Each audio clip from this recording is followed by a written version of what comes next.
ഇനി വന്ന കാര്യത്തിലേക്ക് കിടക്കാം. എന്താണ് മാഡത്തിന്റെ സഹോദരിയുടെ പ്രശ്നം? കുറച്ച് ദിവസമായിട്ട് ഇവൾക്കൊരു ഭയം.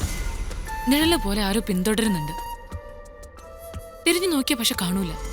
ബസ്സില്, ബസ് സ്റ്റോപ്പില്, പല സ്ഥലങ്ങളും ഇവളുടെ പുറകിൽ ആരോ ഉണ്ട്.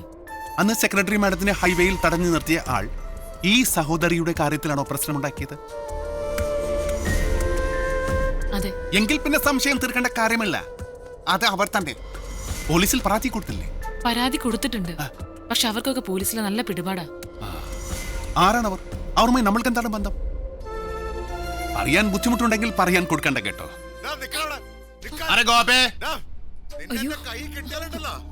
ഗോപി എന്താണ്? ആരാണ്? അല്ല, ഒരുത്തന ഗേറ്റിന്റെ അവിടെ പതുങ്ങിയേക്കണേ. ചോദിച്ചപ്പോ ഹിന്ദിയിൽ എന്തോ പറഞ്ഞു, ഓടിക്കളഞ്ഞു. പക്ഷെ ഒരു വശപ്പശക്ക് ലുക്ക് ഉണ്ട്.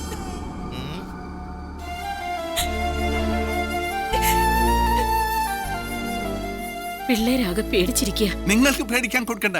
ഇതിപ്പോ നമ്മൾ കൈകാര്യം ചെയ്യേണ്ട കാര്യമേ ഉള്ളൂ. നമ്മൾക്ക് സിറ്റിയിൽ കടയുണ്ട്, താമസ സൗകര്യമുണ്ട്. പക്ഷെ ഇവരെ ഇന്നിപ്പോൾ ഇവിടെ തനിച്ചാക്കിയിട്ട് നമ്മൾ പോകുന്നത് ശരിയാണോ? ഒട്ടും ശരിയല്ല. അവിടെ ഒരു മുറിയുണ്ട്. അസൗകര്യം ഇല്ലെങ്കിൽ നിങ്ങൾക്ക് ഇവിടെ താമസിക്കാം. അന്നാ മുതലാളി അവിടെ കിടന്നു. കോയിച്ചേട്ടൻ എന്റെ റൂമിൽ കിടന്നോ? ഓ, അപ്പൊ നീയോ? ഞാൻ അമ്മയുടെ റൂമിൽ കിടന്നോളാം. എന്നാ പിന്നെ ഞാൻ വണ്ടി കിടന്നു. നമുക്ക് പോവാം. നമ്മൾക്ക് എല്ലാം ഒന്ന് സട്ടം കിട്ടിയിട്ട് പോകാം. സഹോദരിയുടെ പുറകെ ഒരാൾ വരാൻ കൊടുക്കുന്നത് എപ്പോഴാണ്, എവിടെ വെച്ചാണ്? ഇന്നലെ ബസ് സ്റ്റോപ്പിൽ വെച്ചല്ലേ കണ്ടത്? ഒരു ബൈക്കില് ഹെൽമെറ്റ് ഒക്കെ വെച്ച്. അപ്പോൾ സഹോദരി സാധാരണ ബസ് സ്റ്റോപ്പിലേക്ക് പോകുന്നത് പോലെ പോട്ടെ. നമ്മൾ ഒരു 30 അടി പുറകിൽ പമ്മി പമ്മി പോകും. സഹോദരി പോകാൻ കൊടുക്കും.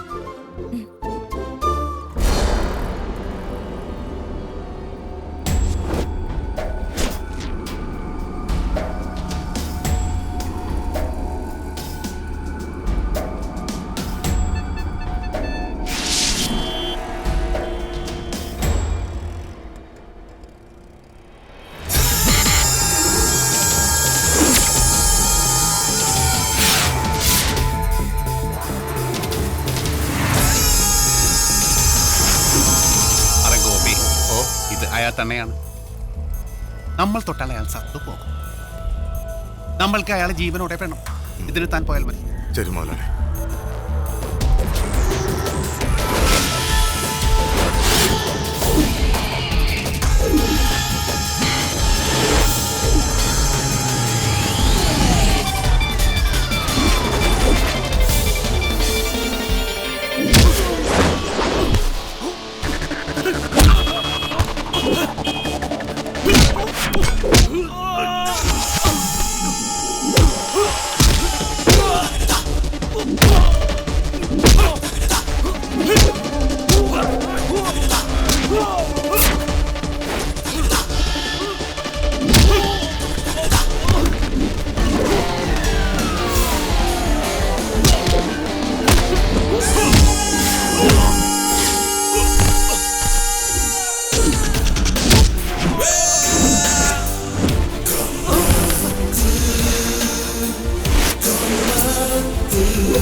പെൺകുട്ടികളുടെ പുറകെ നടന്ന് ഭീഷണിപ്പെടുത്താൻ കൊടുക്കുന്നു. കള്ള ബഡ്വ.